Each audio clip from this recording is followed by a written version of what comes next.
Welcome to season 2 of Coming Home to Ourselves, where we aim to bridge the gap between the sacred and modern day responsibilities, barriers, and life. I am Denise Alyssa, your host, channel, mystic, and guide, and I aim to empower you to become your own self healer and an embodied co creator of your life, supporting you in shedding what no longer serves and aligning you with your most authentic and connected version of self. Please note that I am not a medical professional and nothing said in this podcast should be misconstrued as medical advice or replacement of such. If you'd like to know more about my background, training, or the workshops, ceremonies, or other work I offer, please visit www.denisealyssa.com. Hi, friends. Thank you for being here. Today we have Aubrey Felderhoff, whom, after overcoming life-altering chronic illness, now dedicates her work to encouraging and empowering moms to ditch the chaos and create a thriving and intentional life using practical strategies. She is the creator and founder of Mom Intentional, a professional organizer and time management specialist for moms. So, for those of you who have been following my story for a while now, you'll know that complex chronic illness is something that has really impacted my life, and something that I have yet to share about is the significant impact of clearing the clutter from my own life and how that's been a pivotal piece of my own journey. So, Aubrey, thanks for being here. I'm really looking forward to this conversation today. Thank you, Denise. I'm super excited to be here and talk with you. So, you shared with me earlier just a little bit that you had been living with complex chronic illness, which really led you on a completely different path and into your podcast and into some of the intentional ways of living that you both live by, but also teach and offer to other moms now. So, I'm so curious, like maybe we can start at the beginning. Like, what was it like before finding these strategies and to be a mom with chronic illness? Oh, that's a deep question. Yes. So my story with chronic illness started actually around the same time that I became a mom. It was after the birth of my second son, and my first two boys were only about a year apart. So I was a new mom.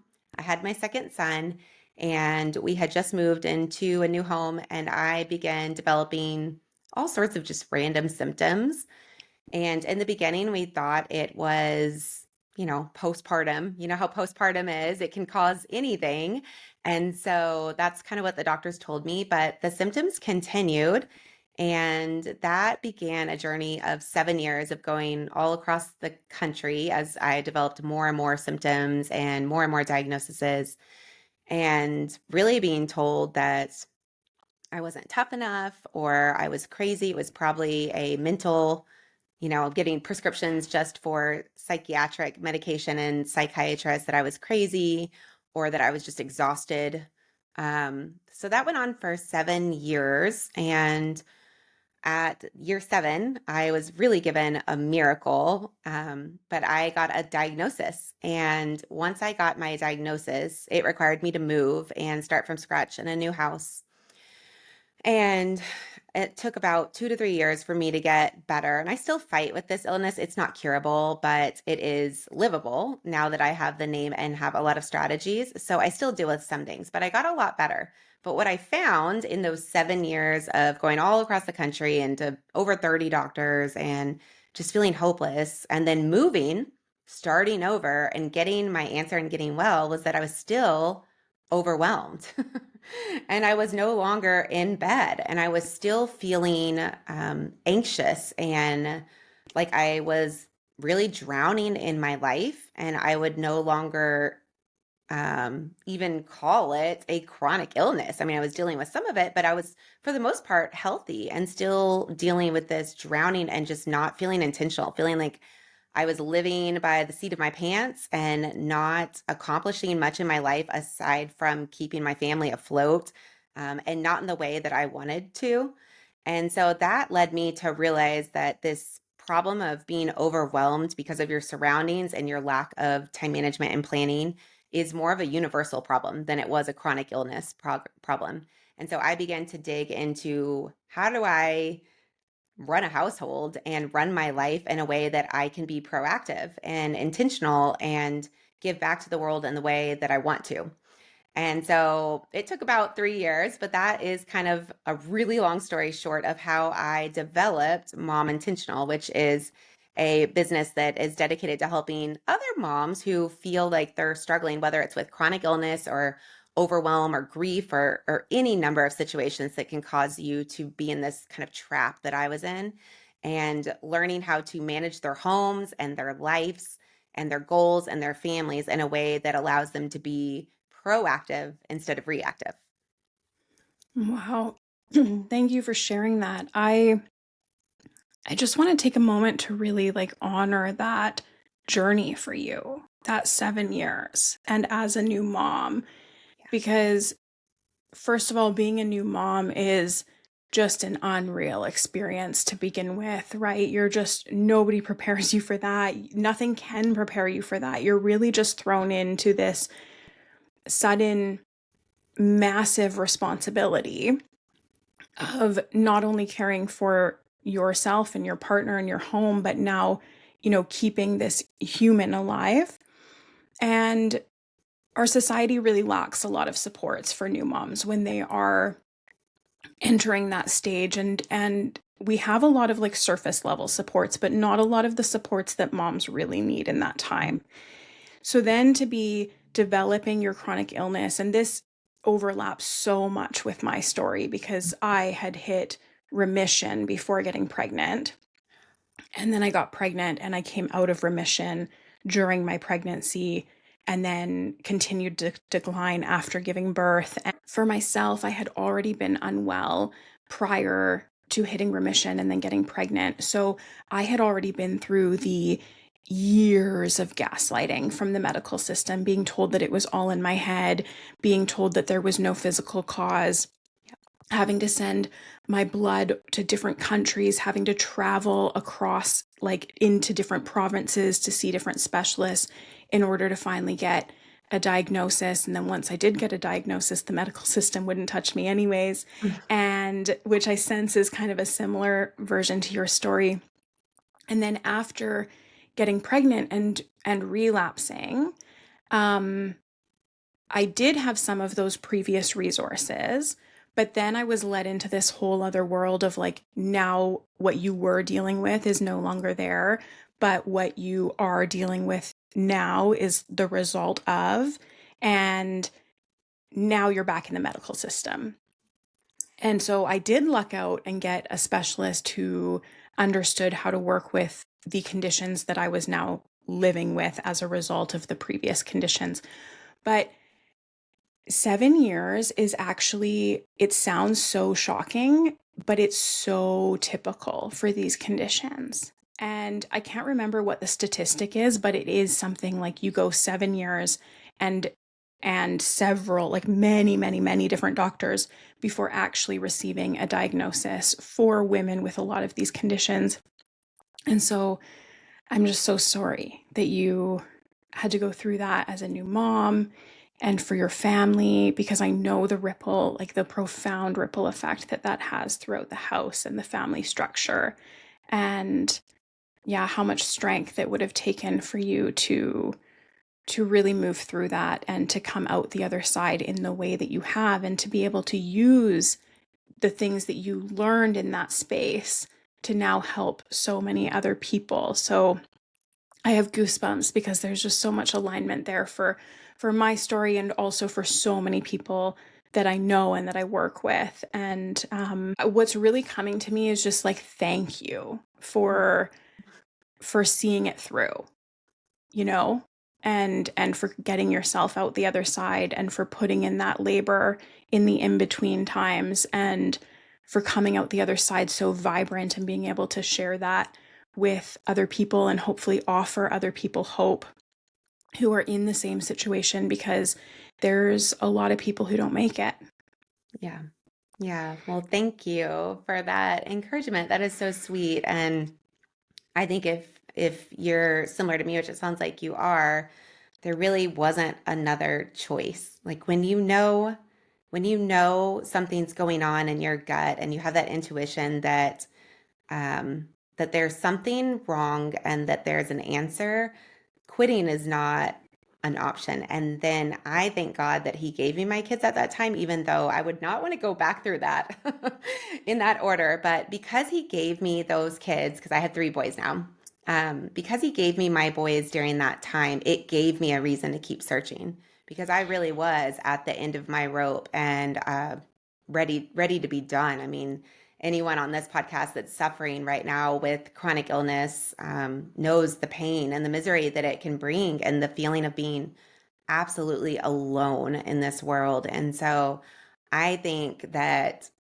if it had not been for my kids, I don't know if I would have found my answer or had the strength to continue. So even though it was hard, I'm very thankful that I was given my children during that time as my reason.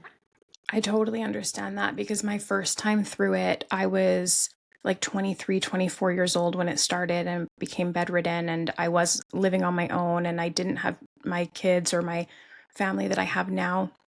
And that has been one of the biggest differences between going through it then and going through it again now is that I have this like these human beings that I have to live for, right? That I can't even like fathom the idea of not being there for and being able to advocate for and through, they have their own things that I'm going to have to be there to teach them and guide them and advocate through different systems for them.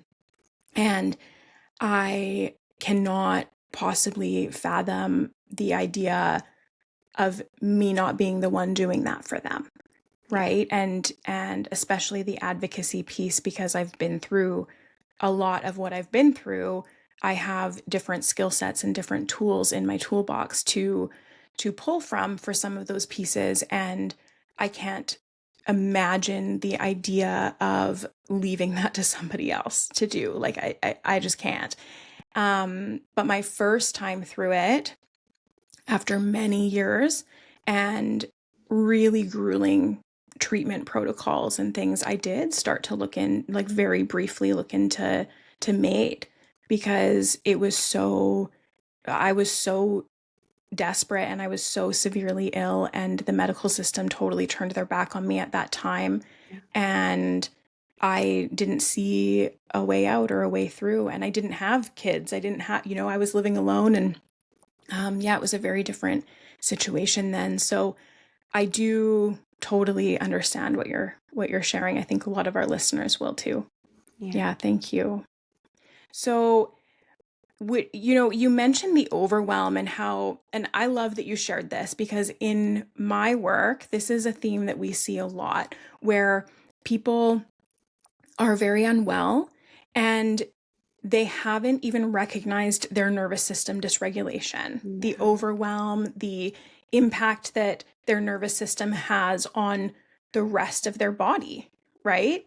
And so, as you shared, you got sick when you became a mom. And to me, becoming a mom was one of the most overwhelming experiences I've ever been through in my entire life. And I had already done a lot of nervous system regulation work prior to that in my earlier recovery.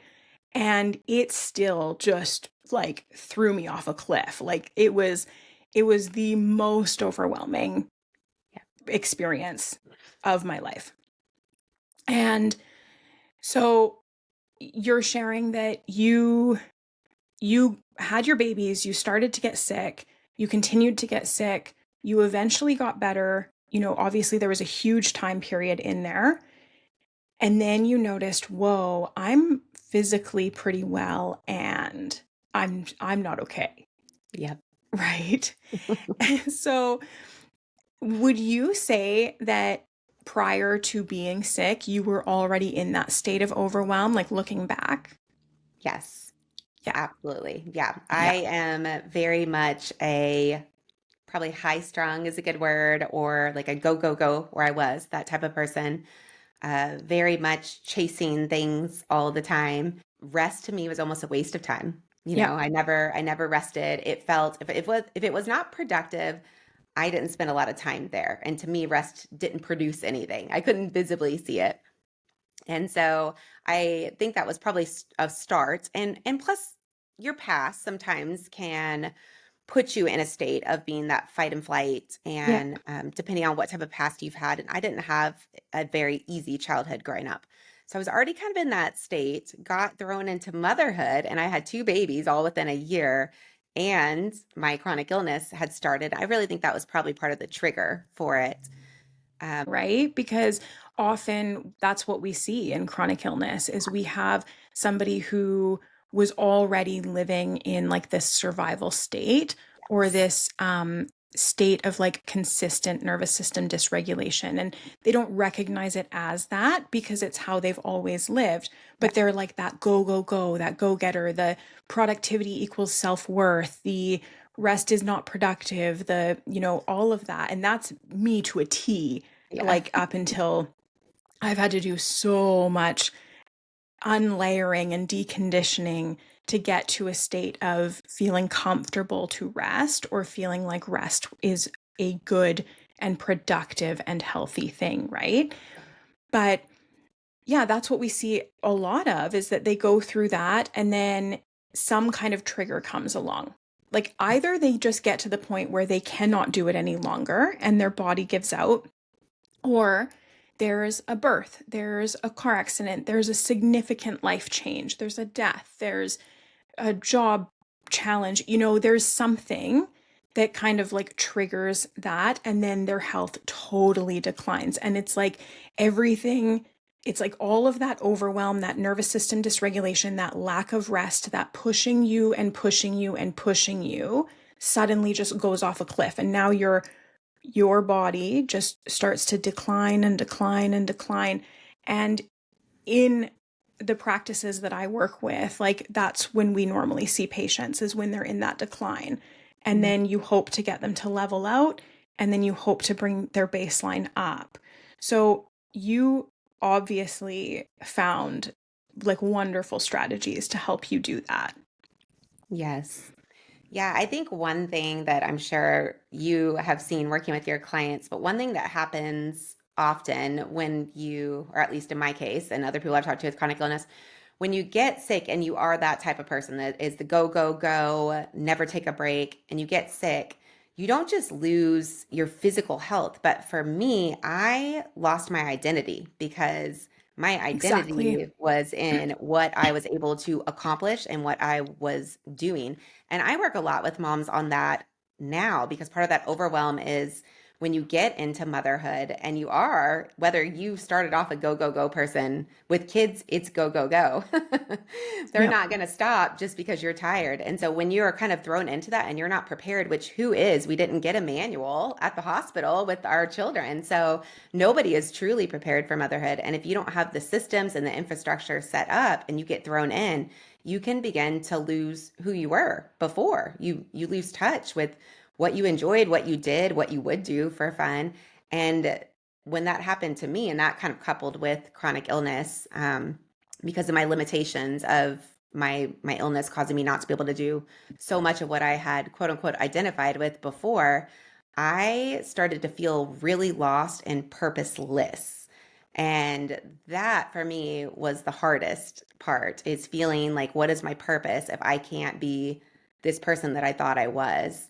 And you don't want to go there. You don't want to get there. Yeah. You know what? And I think you have just spoken directly to almost every mom, yeah, illness or not, and almost every person living with complex chronic illness that has really taken them out, mom or not, yes, because that is a big overlapping theme where you lose your entire sense of self or what you thought was yeah, your entire sense of self because you can no longer act from that place. yeah. It's a really hard, lonely, scary place to be. And I did find that that caused a lot of my overwhelm of not knowing how to get myself back, not knowing how to feel like I was thriving again and not just trying to survive. And so Yeah, it's a hard thing, and it's something that is across the board. Like you said, it's not just chronic illness, or it's not just moms. I think everyone deals with this in some form or fashion of struggling to, when something happens that's unpredictable, that takes out what you think is yourself, you often find that you feel empty and struggling to figure out, who am I without this accomplishment, or without being mom, or without being whatever working professional, whatever you were Exactly. before. Yeah, That's where it's a hard road.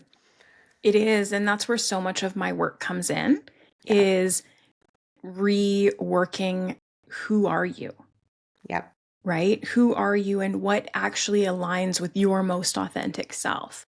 Right. Because that's one of the pieces within all of this, is that deconditioning from who we thought we had to be or who we thought we were, to who are we at our core, Right. and what are the values that we want to live by, and how do we create a life that aligns with that.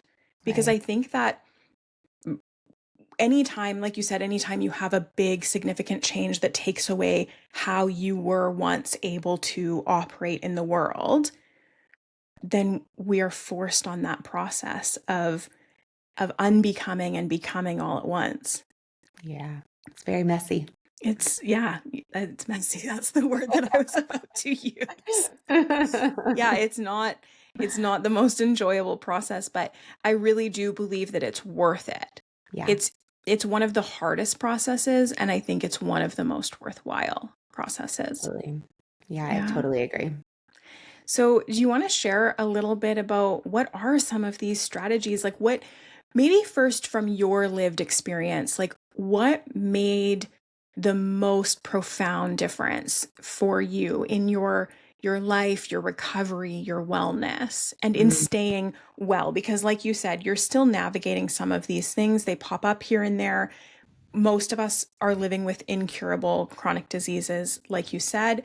So, even once you become well, there is this stage of, well, not even a stage, but a lifelong process of staying in that space of wellness in the ways that you can. So, what do you think has made the most profound difference for you, both in reaching the state that, I mean, you look so vibrant today. Like, I don't know if you just look like that today or if you always look like that, but you look vibrant, you look well, and you sound well, right? And you've said that. And I normally wouldn't come out and say that to somebody who lives with chronic illness, because we get that all the time. Like, oh, but you don't look sick. You look so well. But you have said, I am mostly well, and I still live with some of these things and some of these challenges. So you obviously have strategies in place to keep you in that state of wellness in the ways that you can. Yes. Yeah, one of the big things that I have found to be helpful for me, and I know it's so hard when you're in the trenches, but really shifting mindset to gratitude when you're feeling desperate, alone, desolate, all of the things. And I know it's so hard, because the last thing I wanted to do was to reframe and think about how grateful I was when I was suffering. But I have found that once I started getting the habit of that, of when I was, and I don't want to say victimizing, because I know what it feels like to be there. But when I was focusing on how horrible I felt, and how I dealt with a lot of anger and resentment over feeling as if my life was getting stolen from me. As a Yeah, young mother, absolutely. I was supposed to be vibrant and healthy and energetic and doing all the things that in my mind I had pictured motherhood going like. And I wasn't even, I mean, I was very much like you. I parented from the floor. I wasn't able to drive anymore because I was having blackouts and seizures and vertigo and all sorts of things that were unpredictable. And so a lot of what I foresaw in my future was stolen from me, is how I viewed it. And I couldn't Yep. understand why. I felt as if I didn't deserve it. And I didn't. Nobody deserves No. chronic illness, of course. But I had to really, really work on my mindset for a long time, and still do every day, because it's not my tendency to think this way, of what I was grateful for in that season and in this season, because I still have, like I said, some struggles and certain things that I'm still dealing with. And I have to remember that I am grateful for the progress I've made. I'm grateful for the children I've been given. I'm grateful. This one really has helped me. I am grateful that I am dealing with this and not my kids. Yeah. And when I can look at it from that stance of I get to deal with this because every illness has some form of, we all have different genes, and there's some form of a trigger that turns your illness on Yeah. and turns that clip over.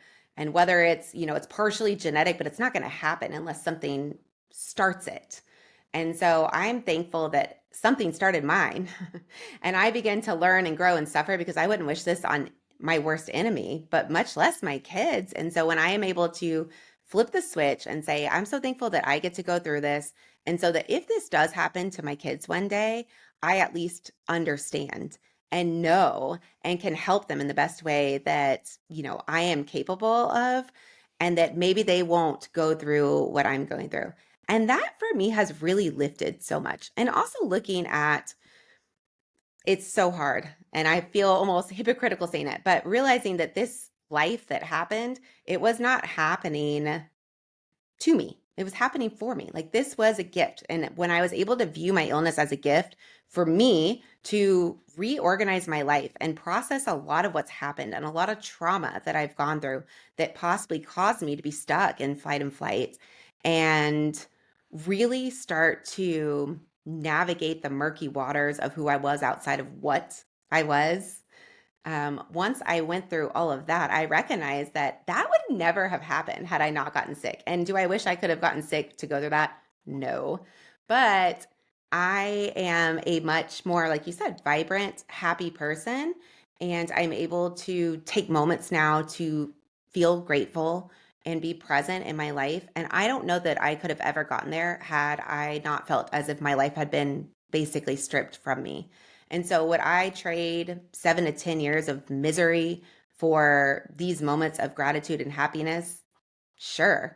It's either that or living my whole life, never connecting and never feeling pure joy and gratefulness for what I have in my life, whether good or bad. So, I don't know if that helped you, but that's kind of You my know what? thoughts. It's you're hitting me like right in the bones because Oh, first of all, like so much of that aligns with my personal process, like the processes I have gone through myself to get to where I am.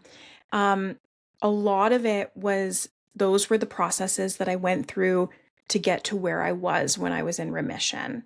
And then obviously my life took a different turn based on so many uncontrollable circumstances outside of my control once I got pregnant. But when you were talking about your kids and that you're grateful that this hit you instead of them, and that you now have the information and the resources and the tools to be able to support them if this was to ever happen to them, that's like you're really hitting me where it means something right now, because that's the process that I'm in with actively in my life right now with some of my family members and the advocacy work that I have to do for them, because I believe that these are preventable illnesses yeah. if you get the support when you need the support.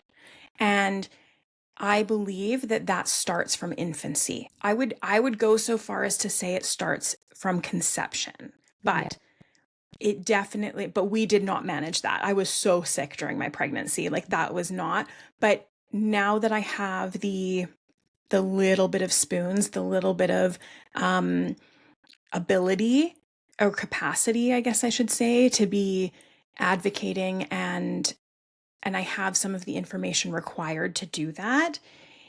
That is my goal right now, is advocating for the proper supports to be put in place as preventative medicine. And the systems we're in don't get that, No. right? But so I'm up against a lot right now, like just today, even before this call. So you're really hitting me where it matters right now, because I believe the same thing. And if I can use what I have lived to help other people, and absolutely to help my family, Yeah. and to be able to put in place the preventative medicine that I believe starts in infancy, that will be everything. Yep. What you're saying aligns so much with why I started Mom Intentional. I was sick of living reactively and I didn't want to die and realize that I had never put forth any intentionality, that I just lived by this overwhelm, running and putting out fires constantly and never really put my time or my effort into what mattered. And so, yeah, I feel you on all of that. Yeah, so share about that. Share about some of the strategies that you've put in place for yourself and that you put in place for clients to really support um, your own lived experience or theirs. Yeah. So, one of the first things that I figured out once I was quote unquote well and realized, okay, this is what I've been dreaming of for a decade. And yet I still feel very much the same amount of consuming overwhelm. And like I am not living on purpose. Like I'm just, there's no part of me that's really present in my day. Even when I'm with my kids, I'm thinking about 19 other things that feel like little electrical shocks to my head of I got to do this. Oh my gosh, or I'm trying to go to sleep but waking up with those, those thoughts in your Yep. head like panic. Yep. That was where I felt like I lived and I didn't want to live there anymore. What life is that, right? Like why did God heal me so that I could just be a ball of anxiety and stress that didn't do anything with intention? So, one of the first things I recognized, which it took a while, I call myself a slow learner, but one of the first things I recognized was that I didn't have a really storage system for all of the things running around in my head. And I also have very poor memory. And part of that was my illness. Part of that is just me. Part of that is just probably being a mom and having mom brain. But I don't remember things well at all. It's very frustrating. But I know that about myself. And so I know that if I think of something and I don't do it right then and there, it's going to leave my brain and it will cause really awful drop the ball moments later on in life. And so I had been basically trained as a coping skill throughout probably my whole life, but really illness and beyond, to as soon as I thought of something, take care of it immediately. And that caused some really bad habits of me learning to live life in reaction mode, right? And Yeah. so I could never really, quote unquote, get anything done because I was constantly stopping with three boys and we have two dogs and a cat and six chickens. There's always something going on at my house that was always in need. I was running from thing to thing to thing and feeling as if I was never actually being intentional about any of the things that I woke up in my head and said I was going to do that day, which then put me further and further behind. So I developed a list, and it's really as simple as that. That I teach my clients to start out with. And you can do it on paper, you can do it on the Notes app on your phone. If you do it on paper, it needs to be the same paper. So, like a spiral paper and not little pieces of paper that can get lost because I would forget where the paper went once I wrote it. But it is your list of everything that is coming into your brain that entire day or week. You put it on the list. And then you train yourself to set an appointment with yourself. It can be from the bed, it doesn't have to be very long. But once a week, you set an appointment and you go through the list and you star what on the list needs to be done that week. And everything else stays on the list and it gets tucked back in bed and you don't look at it again until the next week as you add things. And if it's time for those things to come off the list and be done, you star them and you do those things. And this begins to develop a level of trust in yourself. You no longer have to use your brain as this great memory machine that it's really not meant to be, anyways. The brain is supposed to process information, it's not really supposed to hold information. And by doing this, I was able to, and it took a little bit of training to trust that I was going to get to the appointments. But by doing this, I was able to then stay focused on the task at hand, which might have been playing a game with my son or taking a walk with my spouse or cooking dinner and talking to a friend on the phone and not having to jump off and go do something else. And you begin when you start this habit of training, retraining, because we're all kind of taught to reactively live. When you start training yourself to live with more intention and being proactive, it takes a few days, sometimes a few weeks if you're really bad like me, but you start to all of a sudden realize like your shoulders are going Yes. down. I Your know. jaw. is relaxing. You are breathing again and you're not holding your breath and having panic because you have a system. You just all you need is a system. There's nothing wrong with you. I learned there's nothing wrong with my brain.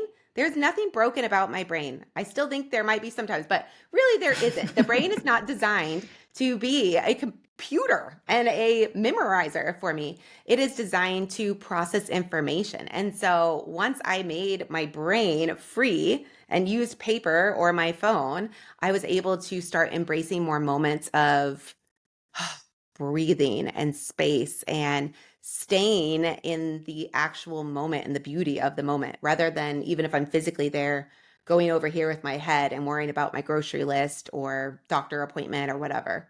So that's I probably the first love thing I would this. say. I love this so much because I can relate to it so much. And I know I'm going to have like my husband listen to this back later too because he's going to relate to this so much. It aligns so much with how our family operates and with how some of the challenges show up in our family.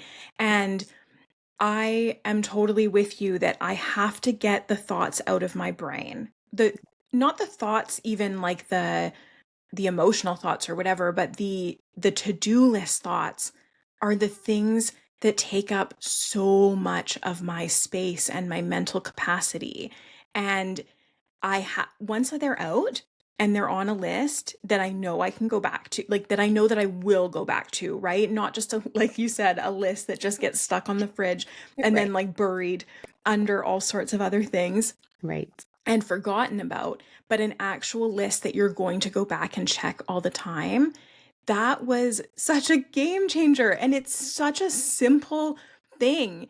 It is. And my partner and I, we have shared digital lists. So Yep. they're connected, right? And so I can add as soon as something's on my mind, and he can add as soon as something's on his mind.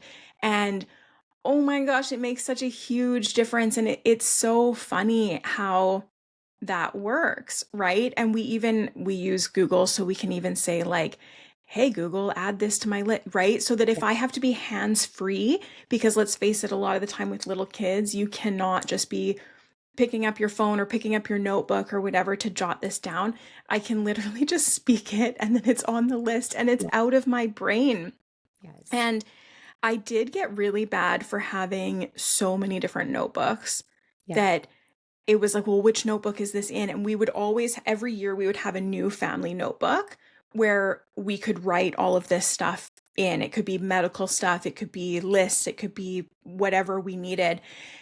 But then we were in a situation where we were constantly going back through these, like, 3 years of notebooks, trying to find the information we were looking for and trying to find where did we put the notebook before this doctor's appointment today. And now we've left the notebook at home. So now our notes went somewhere else. Now we never know where they are again.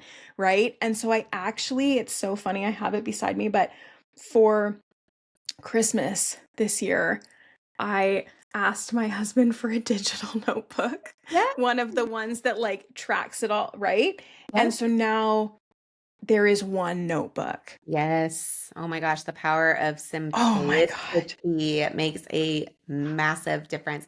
I went through that too, and I now have one notebook for each child, and I don't separate medical or school. I have one with a 504 plan, so there's a lot of paperwork that goes along with that and some of the things that he requires for school.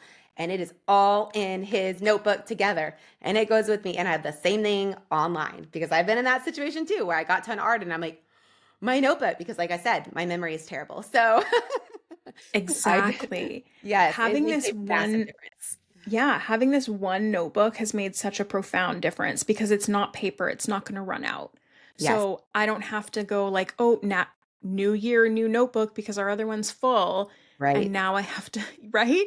So Yes, now this has like all for, and I am the keeper of our household, yes, the keeper of the information, of the mental load, of the appointments, of the to-do lists, of the tasks. And not only am I the keeper of that, I'm also the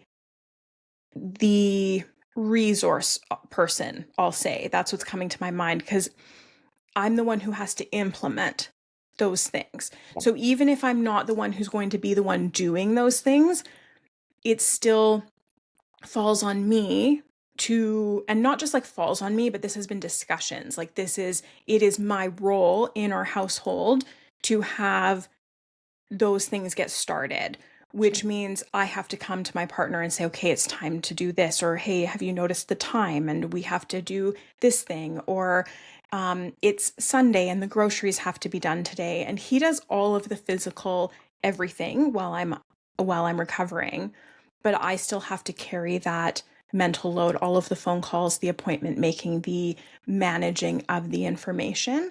And we have multiple disabled people in our family. So this is a massive, massive load Yes.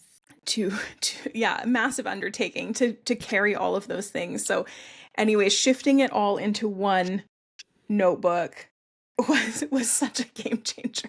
And I'm just laughing because it's just so simple, but I would be carrying around like 3 notebooks with me Yep. and never be able to find anything. Yep. Yeah. Sometimes we just need someone to, you know, outwardly look outside of our own situation to say, there might be a simpler way to do this. No kidding. No kidding.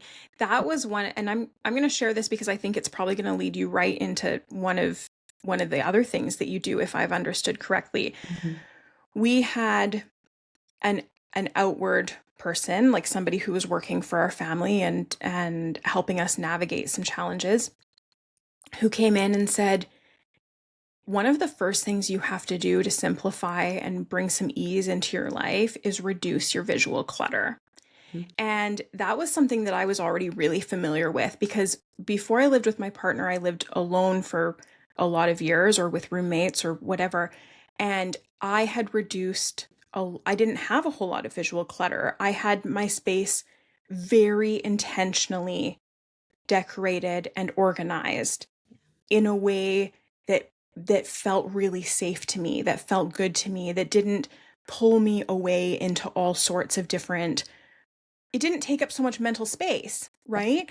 But if I have to visually process everything around me, I don't have any space left Yep. to process or to be present in Yep. what's right in front of me. And the tasks feel so much bigger because we didn't have the proper storage unit. We didn't have strategies or solutions in our home for, I believe that everything in our home should have a home. And when I moved into where I live now with my family, that was not the case. That's just not how it was set up. And so I had a really hard time with that. And then our daughter came into the world and then these support people came to our lives to kind of help us rearrange some structures in our lives to bring some ease.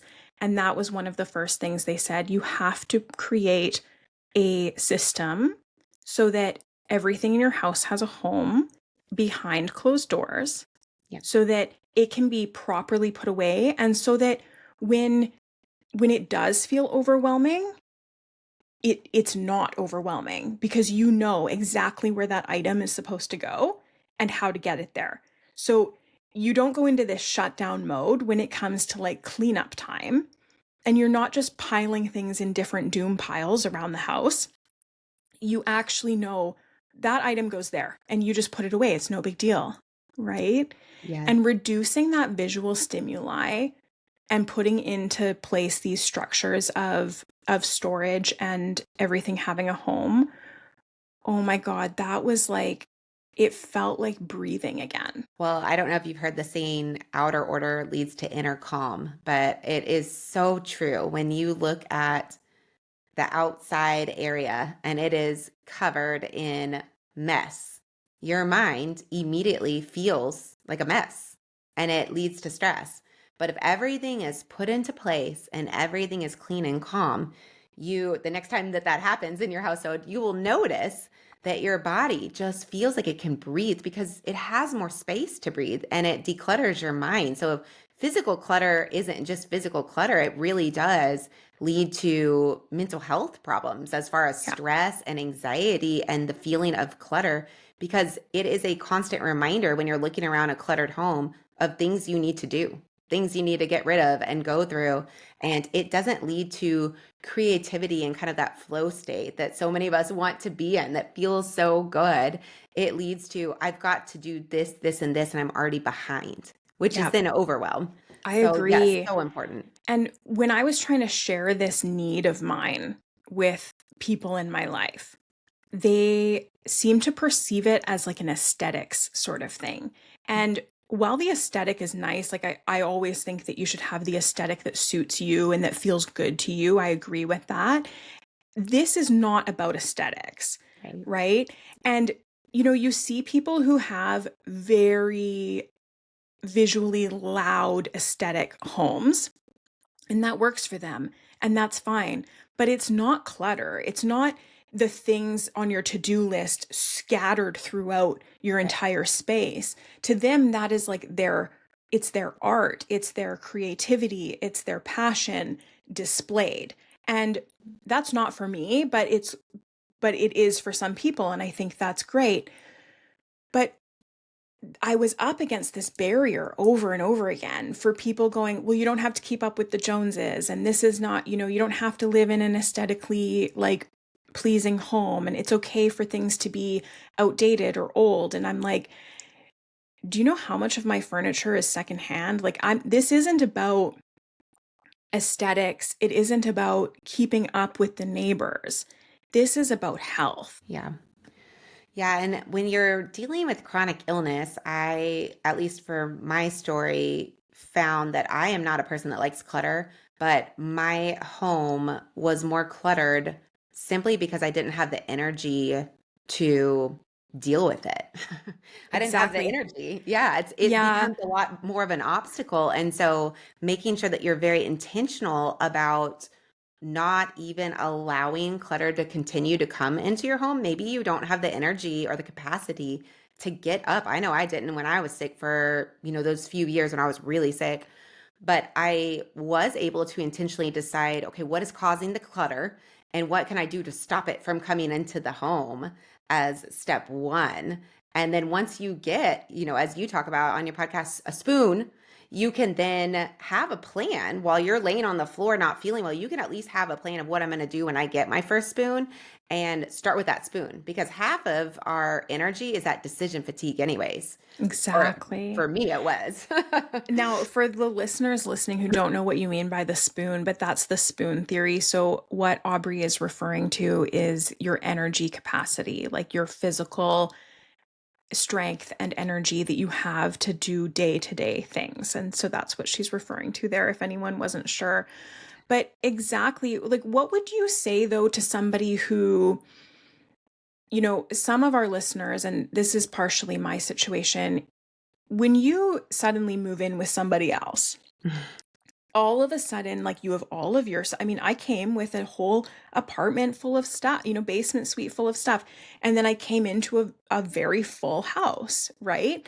And so when you're merging things, and there's lots of processes that people have to go through to clear things out.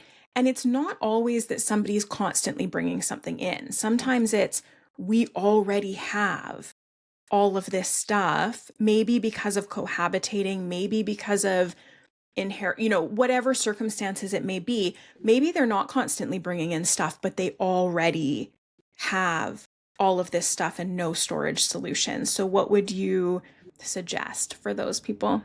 Yeah, so that's a hard one, but that's a lot like having kids because they start bringing stuff into the house too, one by one. I would say pick the one area that is driving you nuts the most. Maybe you got to start somewhere. You can't do it all. So you start with one area. Maybe it's your, I don't know, kitchen spoons or appliances, or maybe it's your closet is overrun with junk or whatever. Start with the one area and pick one tiny space, especially when you're dealing with low energy. Maybe it's just one drawer. Like, I'm just going to declutter this one drawer. And you create little rules for yourself. Do you really need five of the same spoon for soups? No. Like, if If you were one my husband, breaks, he would say, absolutely, yes, you do.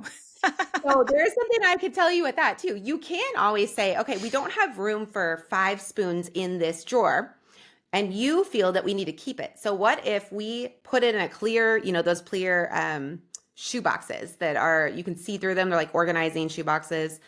Put it in a clear tub or something and label it, like all the extra kitchen utensils, and stuff it outside in your garage storage for when it breaks. And if after a year you don't need it, then you can then move it out because he probably won't notice Well, you at know that what? point. I actually love that suggestion for other people in my life, but the joke I was making was around cutlery specifically, like not Oh, um yes. my husband's not the type to like have to keep and hold on to things in the way Yeah. that that example gives, but that's such a good example because so many people are, and Yeah. we are navigating that as well in other ways, but uh my husband's really funny about cutlery. I Uh-huh. moved in with like thrift store cutlery, like mismatched cutlery and like one cutlery set that matched, right? But I had kind of miscellaneous and I had my favorites. And all of my favorites got overruled because he was like, we have to have like matching cutlery and this many of them and this.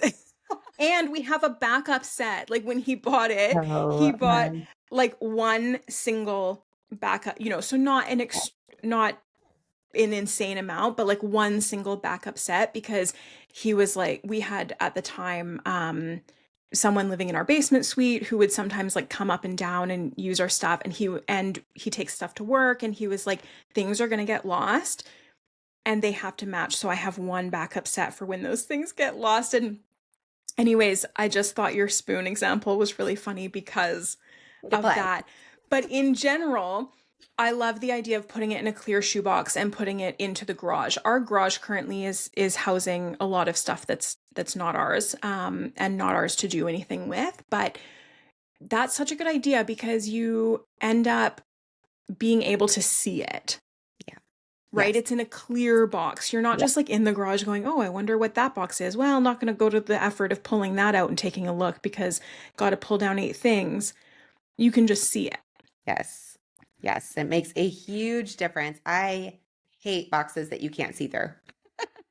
I know it's Yeah. not as pretty, and I am not a I love beautiful things. I love for things to I would love to have a beautiful, perfectly organized home. That's not the type of organizer that I am. I am all about functionality, and we live here, and time is our most precious resource.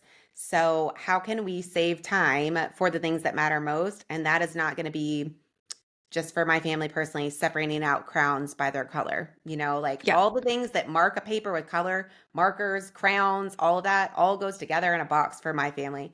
That's just how we are. And I know everybody has a different style. So you have to figure out what is most important to you. And that kind of That's goes the back to values. That's the thing, right? Especially when you bring kids into the mix, because suddenly it's not just what matters to me that matters anymore, right? No. Just because I need something a certain way doesn't mean that I can like put that onto my children that it has to be that certain way, right? We have right now a 10-foot wide floor to ceiling climbing gym in our dining Ooh, room. I love that. Okay. Like in our, so we have like a open concept, like dining room and then living room, like kind of L-shaped situation.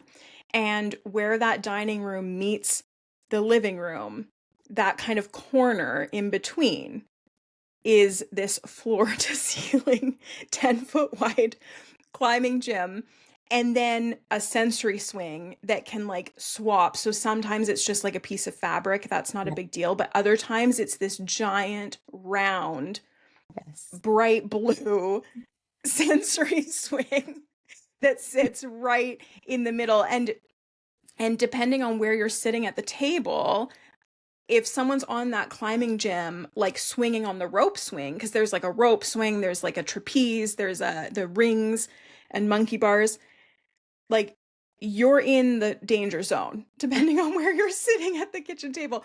So is that ideal? No. Does it really, really serve our family right now? 100%. It absolutely does. Right. So, but again, when you have structures like that in your home, you really need to remove some of the other stuff. Yeah. Yeah, absolutely. It's going to take a little bit of work to decide what is most important to you and what you value. But once you decide that, it becomes really easy to start at one tiny area and then move to the next tiny area. Like when I do my kids' rooms, we go through their rooms every spring break and every end of summer.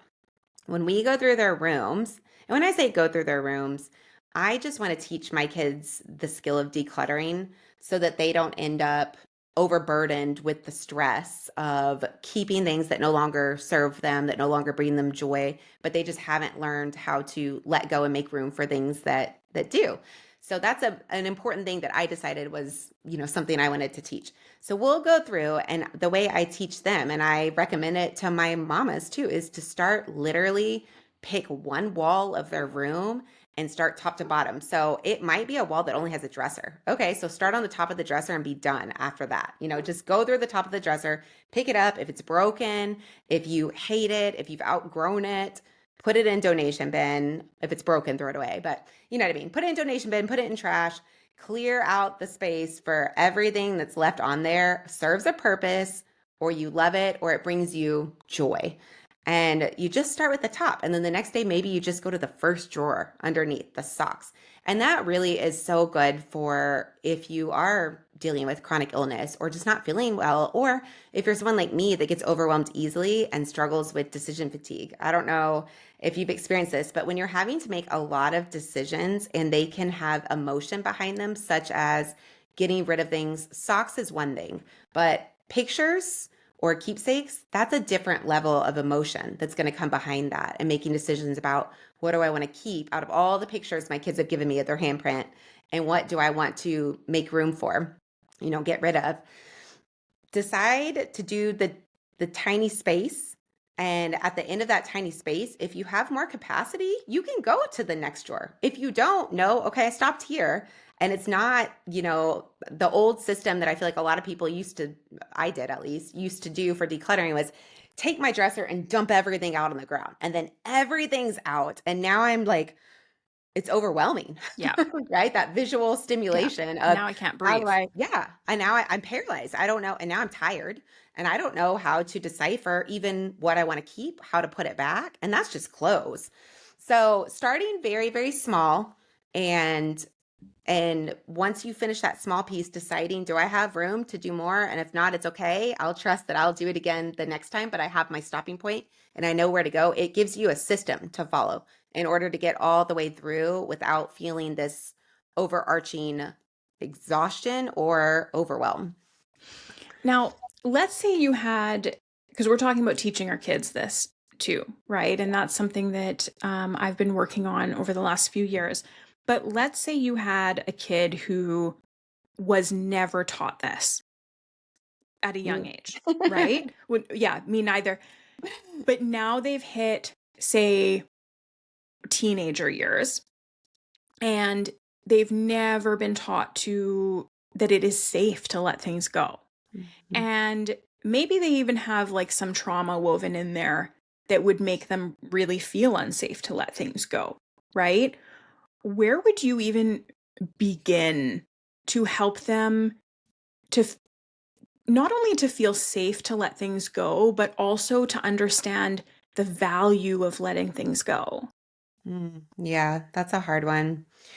I mean, trauma is a whole different can of worms. I would say start with something that's not the least traumatic of the things. So socks are probably not going to be as hard for them to let go of as transformer toys or something of their past that brought real emotion.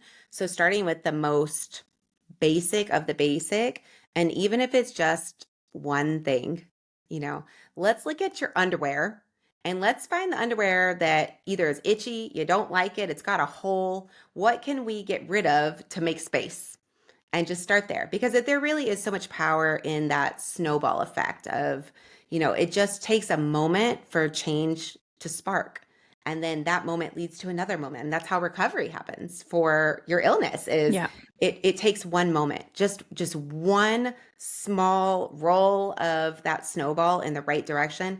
And then it just keeps going and keeps going. It's the same thing with decluttering. It's the same thing with feeling overwhelmed or finding a way to find your value and your purpose in life. It just takes that one step in the right direction. But we have to start somewhere. And so start at the smallest, least painful spots and roll from there. Yeah, thank you. Thank you. Trauma is like a whole thing in Yes. and of itself, right? And I think we see that in a lot of people who hold on to a lot of things and end up reaching that really danger zone, that kind of almost hoarder space of holding on to things, right?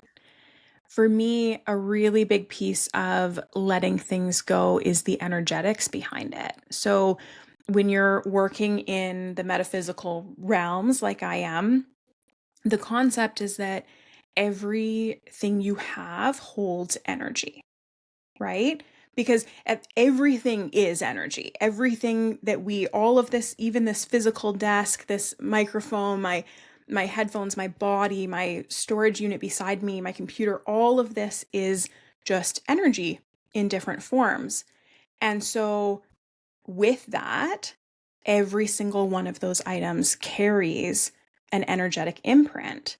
So I will notice this big time. Like if I walk into a space that has a lot of stuff in it where either it hasn't been touched in a long time or something big emotions has happened there, right? Like something big. And that could be over a long period of time. Like you could walk into someone's house where there's been a lot of like ongoing trauma for a long time, or even just that underlying kind of like resentment and pain and the quiet trauma, right? The lower T trauma for a long time.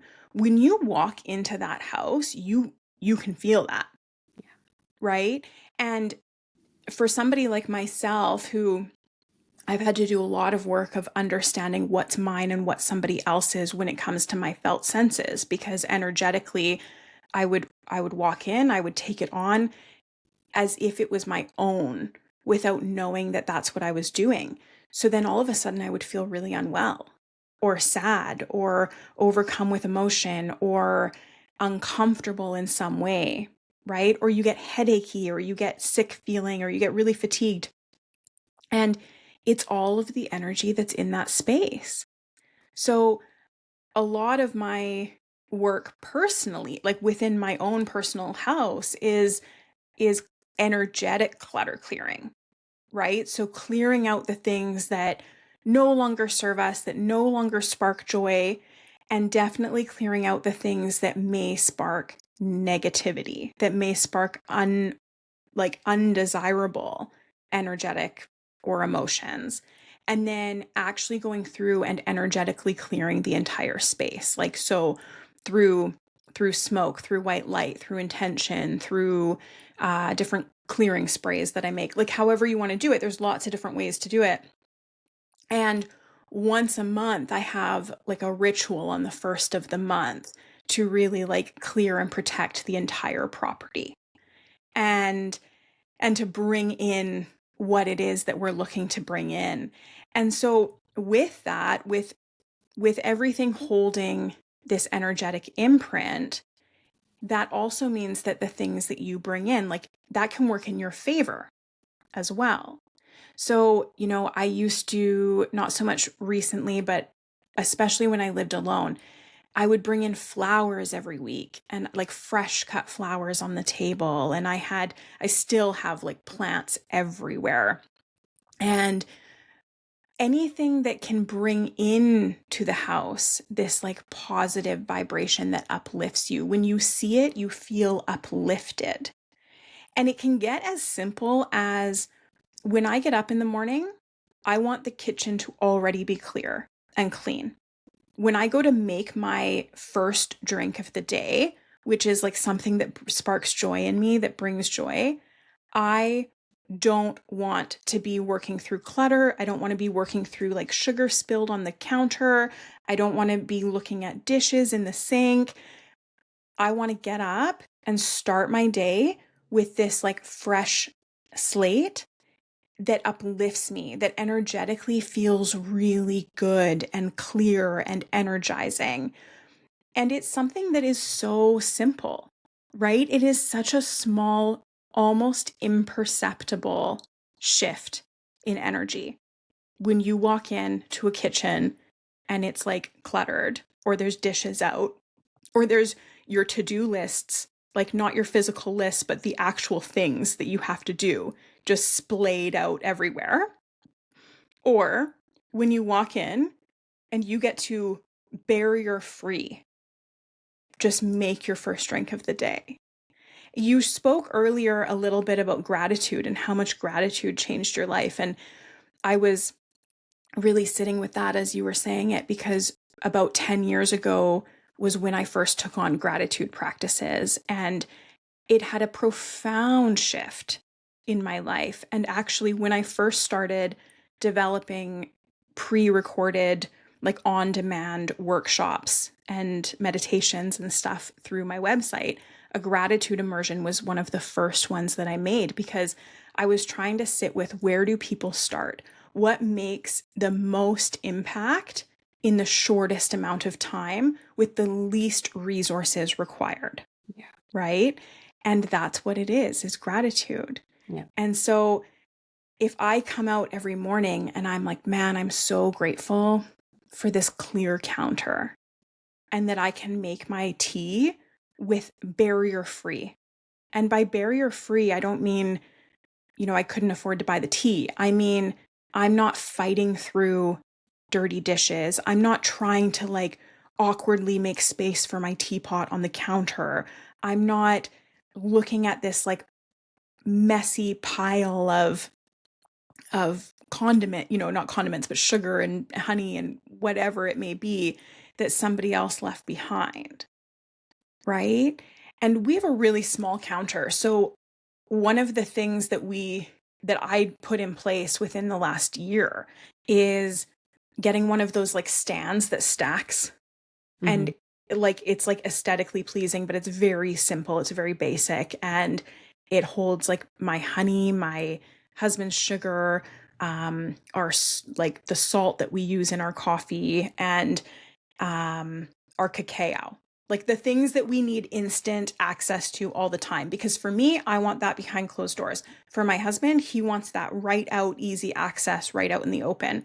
So I said, fine, but I can't live with it like this anymore. Just like cluttering the counter and not being able to wipe underneath it and not having that space that it was going to give me. And so I just got this very basic 2-tier, and it has a slot on the side that holds all of our mail that we haven't dealt with, so that everything's off the counter, right? And then I got those drying pads, like the slate, like the stone Yeah. drying pads, and put them on the other side so that we weren't dealing with like stained, yucky cloth drying mats that had to be like, every time you looked at them, you just thought about, when was the last time I washed this? Yeah. Right? And thinking about, oh man, that's a to-do. That's a Right. to-do list thing of every time I looked at this. And so clearing that out and having really clear conversations with my husband about, I need to wake up in the morning to a clean kitchen, and the kitchen has to be cleaned at some point. And it's often not, that's where the chronic illness stuff comes in, is that it's not often going to be me that's doing that cleaning. And so that's a hard thing. Like, hey, I need you to clean it. And also I need you to clean it on my timeline. Yeah. Right. But we started to have those conversations of, this needs to be cleaned at some point anyways. You are going to be the one who does it. So what most serves our family? What strategy and system most serves our family? And we ended up coming to the conclusion that to clean it every night before bed on his work nights most served our family. Because if I am going to have the energy to make dinner that even, so this starts at the start of my day, but it goes all the way through to the end of my day. Because if I'm going to have the energy to cook dinner for the family, I'm not going to have the energy to clean up yesterday's mess that you haven't cleaned up yet and cook dinner for the family. I can't do both. You get one. And I wish I could do both, but I can't. That's the way that we're living right now. So if he can clean up the kitchen fully the night before and close the task, right? Like fully come to completion of that cleaning, then I can wake up in the morning, I can make my cup of tea from like a really beautiful space, a space of gratitude, this energetically clear and vibrant space. And when it comes to the afternoon and it comes time for me to evaluate, am I able to make dinner tonight or not? I don't have the barrier of pushing through those dishes in the sink or whatever else it may be, cleaning all of the knives because we don't have any for me to even do the cooking with, right? Before I get to the point of actually cleaning. And then when it comes time for like the weekend, when he's going to be the one who's up early with the kids, he's probably going to be the one who's doing the cooking, then I just leave it. And usually he'll clean the kitchen in the morning before I get up, and it doesn't matter. And if he doesn't, he doesn't, right? That's kind of that's our middle ground. But it's not me having to fight through all of the, or push through being able to do all of these extra tasks in order to just get to the one thing that you wanted to do in the first place. Yeah. I think that's at the center of your work, right? Yes, yes. Just being able to really prioritize where your time is going and where your energy is going and being intentional about what you are going to spend your time on. Yeah. Is there any other, strategies or little steps that have made a big difference that you'd like to share? Gosh, there's so many. What area specifically are you thinking? Like time management, or I know we talked about Mm, decluttering, yeah. planning.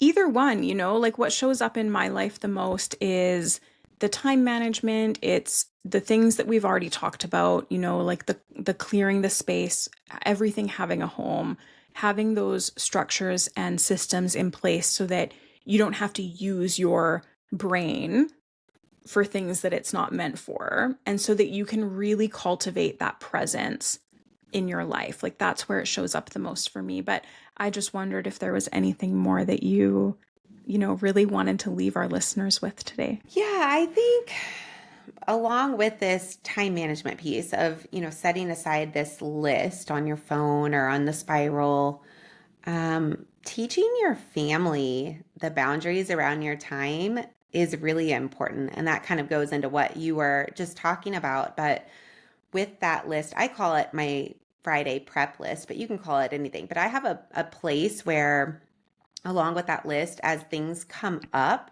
during my day, physical things that I need to take care of, right? Because it's not just, oh, I need to get groceries or I need to sign that permission slip, but sometimes it's, oh, like right now, our pantry, both the lights are out. They went out at the same time, which drives me nuts. So it's pitch black, but we have to get a step ladder and take this, I've never done this before in this house. I've take this whole thing apart to put these light bulbs in. Well, that's not something that is without a physical thing. So I have these light bulbs that I set in this area where I keep my list. And it's where I've trained my kids and my husband as they have physical things, such as they need a toy battery reinstalled, or my older son just the other day ran out of shampoo and he needed me to buy more of shampoo. So he wrote on a little note on his shampoo bottle, buy two. We keep stores in our house. It's just a fun way to keep your kids stockpiled on their necessities. So anyways, I need two more of these shampoos for my store. So all of that goes into this area where I then once a week will sit down and decipher through all of it and decide what needs to be done that next week. But and it takes a little bit of practice because your kids, if you're like me, are probably used to mom being ready on a whim. Like, Yeah. I need you to do this. Okay, I'll drop everything and do it right now, especially when it comes to, oh my gosh, birthday party invitations or field trip invitation, those types of things to my kids. It needs to be done right now because I want to go to this birthday party. Okay. The Well, birthday parties is the piece that for me, I have to do it right now. You've just highlighted exactly the area of my life where when I get that invitation, I'm like, okay, I have to check with my kids if they want to go, check the calendar to make sure that we can go, RSVP right now. Yep. like right away. And I have to order the birthday present by the end of the night. Yeah. Otherwise, I'm like, otherwise it's like, oh, a couple days before the birthday, and all of a sudden I'm like, oh my gosh, I don't have a gift, and I don't, and this just happened to us. And I thought that I was going to fall back on one of our like favorite gifts that's kind of easy to give. So I thought, okay, I've got a bit of time, mental space for this. No, it's gone from my brain. All of a sudden, it's the week of the party. I'm like, okay, at least I know exactly what I'm getting. I go to order it. No, it's not even going to arrive in time. And it's not available in my local store. I was ordering from a local store, but wasn't available in that physical location. And that is one of the things for me that I still, even after all the work that I have done, am like, I need to do this right now. Otherwise, it's gone and it's not coming back. And my biggest fear is like showing up to one of these either forgetting a kid's birthday party or not getting an appropriate gift for them because I'm scrambling or whatever it is. So that's, yeah. Yeah, yeah. It's again, it goes back to that reactionary mode that if we don't do it right now, we're going to forget. But once you can set up this system of creating your list, creating a spot for all of this stuff, such as birthday party invitations to go to, and you get in the habit of meeting with yourself, which I do mine on Fridays, doesn't matter what day, but I have it in my calendar. This is my time. Everybody knows it's my Friday prep time. I sort through the list and everything in that area and I decide what needs to be done. And so if I'm looking at this birthday party invitation and it says it's in a week and a half, my first step is I call my kid over and ask, do you want to go? Yes or no? Okay, yes. Second, what does this child want for their birthday? We pick out the gift and it is immediately done during that time. And I'm able to stay focused on the moment at hand so that I'm not doing it, constantly. Because how many times do we get these birthday party invitations or field trip or there's so many signatures required and so many multi-step processes to things, right? Like a birthday Yeah. party invitation. So learning how to be able to punt it to in a time that you're ready for it, that you have set aside to be intentional about doing those types of items, that is where your peace and your space comes from. And it does take practice and it does take a fully thought out system so that you don't drop the ball by saying, I'm going to punt it until Friday and then forget to go back on Friday and look at that invitation and do the system.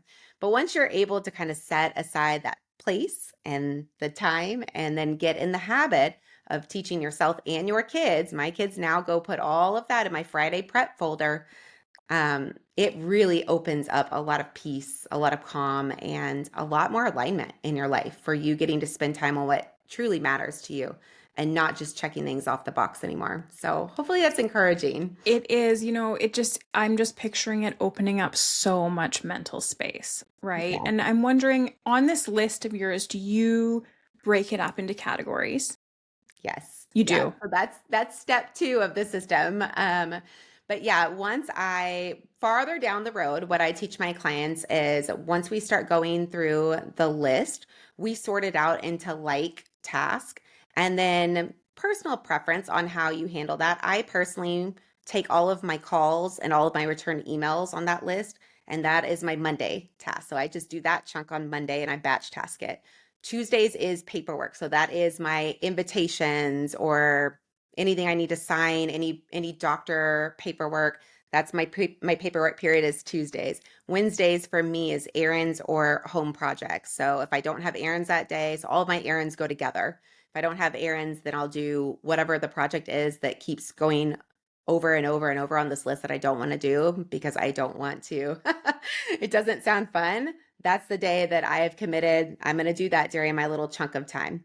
And this can vary. Sometimes some people would rather do batch everything together and do it all, Sunday or at the same time that they're doing their planning. It really depends on your lifestyle and what works best for you. But for me, that has helped not feel so overwhelmed with doing all the things and not having to make decisions anymore because I struggle with decision fatigue, especially when I have a big list of things. I want to do the things that give me quick dopamine hits, Yeah, like what can I check off the box real fast? Um, absolutely. and things that are easy. I hate making phone calls, so those always got punted in the past and I would avoid them. So this gives me a system to follow that's kind of fail proof, where I know the rule is I do my Monday calls before I go into my work or whatever else it is. So that kind of helps. So, how much time do you think you set aside, either per day or per week, to make this system functional and working for you? Probably an hour of Friday prep time and then anywhere between 15, sometimes 30 minutes, Monday through Friday. So I would say probably 2 hours, sometimes very seldom, sometimes more. If it's a longer task that's going to take more than like an hour, Of I course. will set aside a different time block, but probably an hour to 2 hours. And that includes planning out my week, getting all of these tasks that have come at me all week long done, meal prepping, grocery shopping, getting all bills paid, getting all doctor's appointments set or labs, set up. All of the things fall into those and errands, probably 2 hours. But it didn't start off that way. That's why I Yeah. don't teach in the beginning to do what I'm talking about now. I teach just start training your brain to stop being reactive.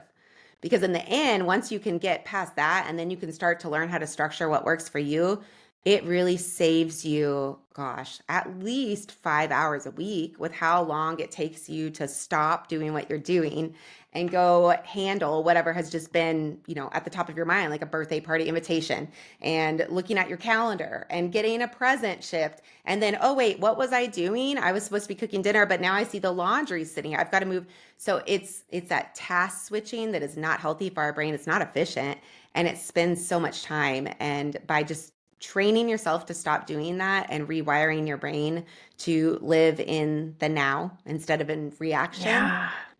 it is a really so much freedom, so much time freedom comes back to you. Yeah. And it sounds like a big piece of cultivating presence in your life, For me, right? yes, I was Yeah. never present before. I was always worried about all the things I needed to get done because I always felt behind. I still feel behind so much, but especially when I was sick, I felt that so much of my life depended on, and I'm sure maybe you've had a similar experience, but I know this is not uncommon with chronic illness. Not every day is the same. Not Yeah. every day is awful. There's once in a blue moon that you have energy, and then you're like, what do I do? I've got to get, I got to, and then you crash. Yeah. And Exactly. so, yeah, you don't, it made me feel like I didn't have control anymore over my future. Like I was more just dependent on what was given to me as far as, am I going to be able to make it through today? Am I going to be able to walk today? Am I going to be able to get out of bed today? And so when I got out of that and into having some sort of a life again, I was still trained in that I don't know what I'm going to do. I have so much going on, but I don't know how to handle it. I was kind of stuck in that reaction mode just Yeah. from, chronic illness, but probably before as well. So it takes a while to retrain, but it is so worth it. And it's where I believe everybody wants to live. That's where thriving happens is being in charge of our lives again instead of a victim to them. So No, I agree. It's like living on purpose, right? yes, yes. And yeah, we're taught pacing in our medical community. I don't know if you were ever taught that throughout your chronic illness, but what you're expressing aligns so much with pacing because you would basically what pacing is being really intentionally aware of where you're spending your energy and how, and then being able to break it up into chunks Yeah. so that you don't have that boom and bust cycle where you're doing a whole bunch and then you're crashing. Yeah. So, what you're explaining aligns really well with that because you would take like your hour one day a week and you'd pen and paper it or whatever you're going to do, make your plan. And then throughout the week, you would take 15 minutes a day or whatever it might be to do that. And what you were saying about, some people like to do it all in one, they just take Sunday and they just do it all in one day. Like that would not align with pacing, right? That would be more that boom bust cycle where we're really pushing through, getting it all done, and then crashing afterwards and then repeating the cycle later. Would you say that like really bringing this intention into your life, into your tasks has shifted the understanding of the mental load in your household?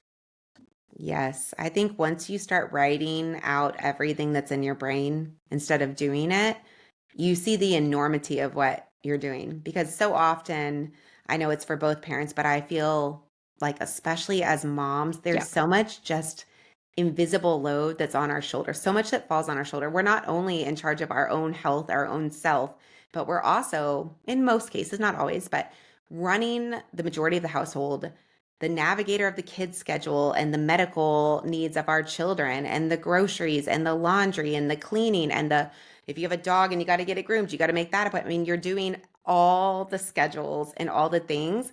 And at the end of the day, at least for me, I would look around and say, I got nothing accomplished today. yeah, Because I wasn't at work with my husband who could see the outcome of what he was doing. I could not see it was reoccurring tasks. It's tasks of daily life that never end. We constantly are going to eat until we die. yep, And so we need to make meals and food prep and grocery shop and clean and do that 3 to 5 times a day if you have kiddos that are snacking. And we need to set up these schedules and we need to drive our kids here. I mean, there's so much that you don't see that goes on I behind the know. scenes. So once you start writing it down, you really see, oh my gosh, my brain is so overloaded. And you're able to start putting processes in, especially that's a whole different topic for a different day, but automate a task in your homes that at least when I started writing it down, I started recognizing why am I stressing every week that I need a meal prep? It is not going away. Meal prep is a thing, but it has come up every week on my list. That means I need a system. If it's something that's repeating, it doesn't need to take my mental capacity anymore. It needs order to it so that it takes the mental capacity and the brain work out of it. So a different topic for a different day, but yes, it really helps to be able to see everything that's going on in your brain and start to chunk it out in appropriate levels instead of like you're talking about the boom and bust. Yeah. Did you feel like you obviously were able through this shift to recognize within yourself and validate yourself of how much you were actually doing? Do you feel like it brought something tangible and physical within your relationship or your family dynamic that said, this is, here's all the things. Here's all the things that I am carrying. Because that's a big discussion these days, the mental load Yeah. and splitting the mental load and how much, who carries most of the mental load. And often it falls on the mom. And I know that for me, I came into a family with, like I said, in our family, there's multiple disabilities and there's challenges that were not seen previously that have kind of been picked up along the way.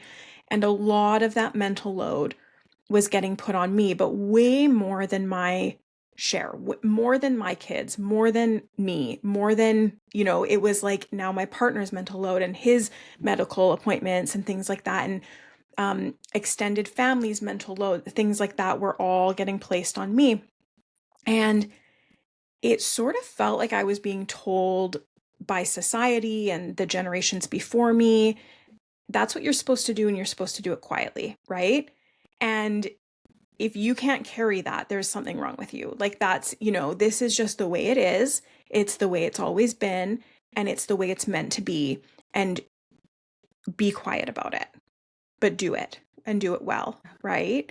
And so through we're not in that place anymore by any means, right? Because we've had the discussions, we've recognized the things that were going unseen, the mental load that I was carrying. And now it's not so much that I don't carry it anymore. There are a couple small pieces that I have handed off very clearly, very intentionally, and people are aware of what's theirs.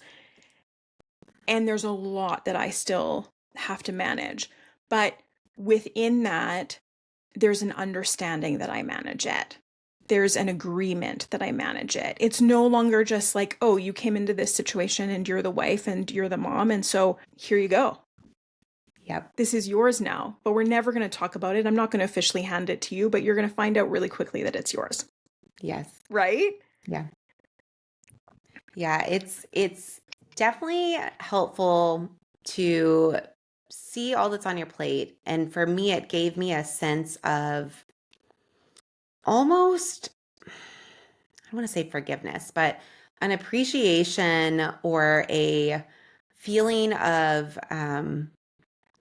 that I was doing enough. And at least through chronic illness, I really struggled and still do with wondering if I'm a good enough mom, Yeah. that good enough. And I don't think that that is something that just people with chronic illness struggle with. At least working with all of the women I've worked with and my Facebook community, it's a constant thing, a constant pain point for us is, am I good enough? Am I doing enough for my kids?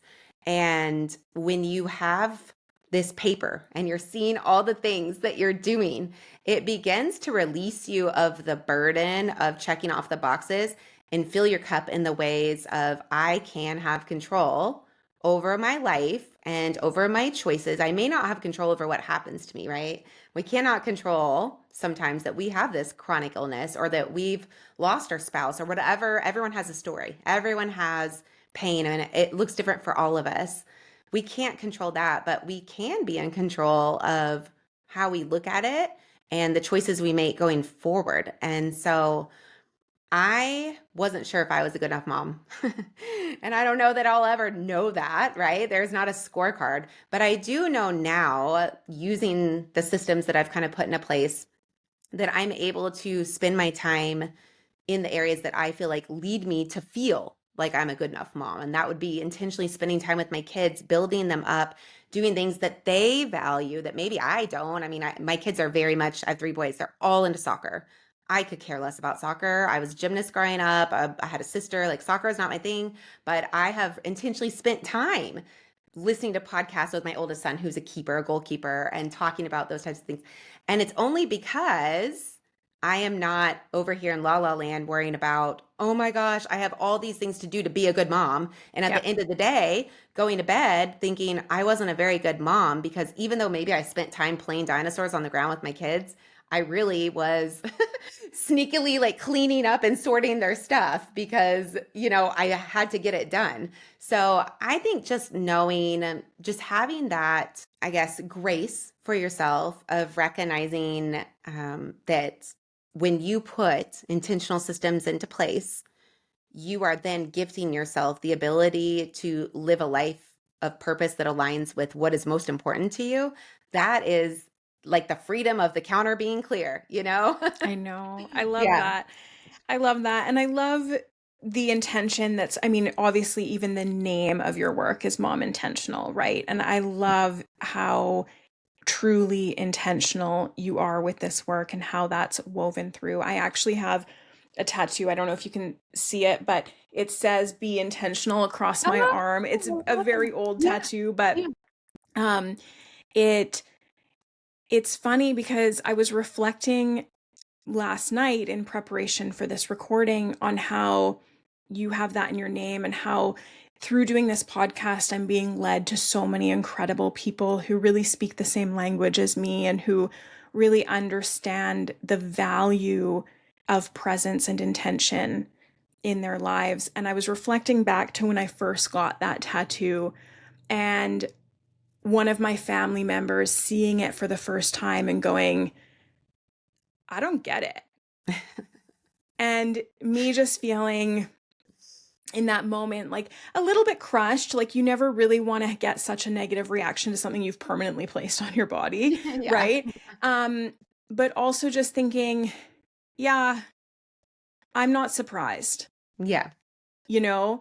And it's just such a gift to be able to connect with all of these people around the world who place such importance on intention and presence in their lives and who have really done the work and put the time into weaving that through their lives and living it and then taking that and offering it back out to help other people do the same. Because I don't want to be on my deathbed thinking like, oh, I sure kept a clean house, but I never had, I never actually connected with my kids, or them reaching the age of, independence and going, I'm out of here because, yeah, you raised me, but you were never really there. Yep. You were physically there, but you were never there. Yep. Right. And how many people have that experience. You know, so many people that I know have that experience where they reach adulthood or they reach the age of independence and they go, yeah, like my parents were around, but they were never there. Yep. And I don't want to be that. And I don't want that for my kids. I want my kids to reach the age of independence and still want to come home for dinner. Right. Right. And I don't think you get there by dismissing the importance of presence and intention. And we're not going to do everything right. Like, I'm sure I'm going to leave my kids with trauma that I know nothing about. Yep. Right. Like, we're all doing the best that we can. We're breaking the generational cycles that we're aware of and that we can do and that we have the resources to do. And I think our parents did the same. Yep. Right. And I don't think they get a lot of credit for it, but I think they did this. You know, I think every generation kind of does the best that they can with what they have. And I think that there's a lot that can be recovered from and can be noticed and can be caught early when you have a level of presence and intention in your life, in your home, and in your relationships. Yeah. Yep. I agree. Yeah, I always tell the mamas in my group, the one resource that we can never get more of is time. Yeah, Everything else, we can get more money, we can get more friends, we can get more things, we can get more jobs or whatever else. But the only thing that is passing that you can never get more time of is time, yeah, time of. You know what I'm saying? yep, You I cannot do. get more of time. You can't make it. It's passing. In fact, this moment is gone. It will never come back. And so what do you want to do with the rest of your time? Like you said, do you want to go all the way to the end of your life and realize I was so busy trying to survive that I never lived my life? I Exactly. I never knew the direction I was going. I was just going with the wind and no. And I, like many of your listeners, didn't have control of my body. And really, a lot of my mind was in a really bad place for a long time. But I still made the decision that I was going to be intentional during that time with what I Yeah, could. And that's the only thing I could do. And so we can't really ever control what is happening in our life. I mean, truly, I could get hit by a bus after this. But until exactly. that moment, I am going to walk out and be thankful and be happy that I've been gifted at least these precious moments, before the bus comes to enjoy the beautiful air and the beautiful sky. I agree completely. And I think that a lot of people hear that, what you just said, that we can never get back this time, that the time is the resource that is just when it's gone, it's gone. I think a lot of people hear that and they go, I have to go faster. Yeah. And really, the key is no, we have to slow down. We have to slow down and we have to fully take in this moment, And right? We have I to think be here now. yes. And asking why your natural thought is, I have to go faster. What does going faster get you? Because if Yeah, you're really looking at what you're trying to get from going faster, does it lead to what you value in life? Because most likely going faster, right, is to accomplish whatever. It's not to connect with your loved ones or build your children up or have an incredible marriage, or maybe your job, I mean, maybe your goal is to get to the highest rung of the ladder of the career pole. But I have not heard of anyone on their deathbed saying, I wish I went faster at work. no, exactly. I know. Oh, I think I think most of us would really just benefit from slowing down and just from really cultivating that same presence. I read this thing on the internet the other day and I this again is a story for another day. I won't go fully into it, but I really do believe that there's a lot of misconceptions of the misinterpretations of what men hear, like the messages that men hear repeatedly all the time are being um, perceived and interpreted in ways that are not helpful or healthy. And this thing that I read the other day was when when your partner or your woman or whatever says to you that they want more from you, like it's not, men are perceiving that as like they're not good enough, they're not doing enough, they need to do more, they want more from them, as in like physical, Yeah. financial, that sort of thing. And it went on to say, she doesn't want more from you. She wants more of you. Yeah.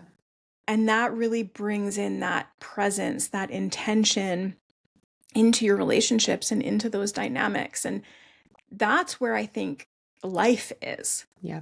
Yeah. Yeah, absolutely. I think relationships, we were not put on earth to live alone. And so we all want to feel like we are known and seen and that we belong. I mean, that's the ultimate deep desire of human Yeah. beings, is to feel like you belong. And that coincides with being married or being with children or being in a community group, wherever you are in your stage of life, but feeling like you belong. And there's so much research now on the benefits of community and deep Yeah. relationships, and how that actually leads to longer life and loneliness.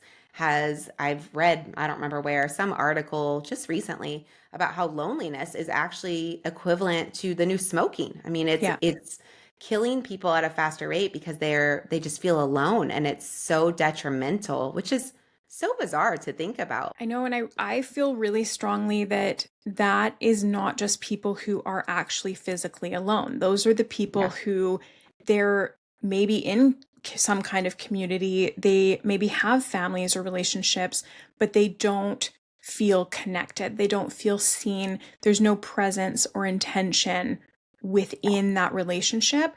And I know so many times throughout my life, like I have felt like I am surrounded by people and I've never felt more alone in my life, Yep. right? Not currently, but through many periods of my life I've felt that way, and I think that that's a very universal feeling. I think so. Well, Aubrey, thank you for this wonderful conversation and for some of those tips that you've left with our listeners, and I'd love to leave them with where to find you if they wanted more information.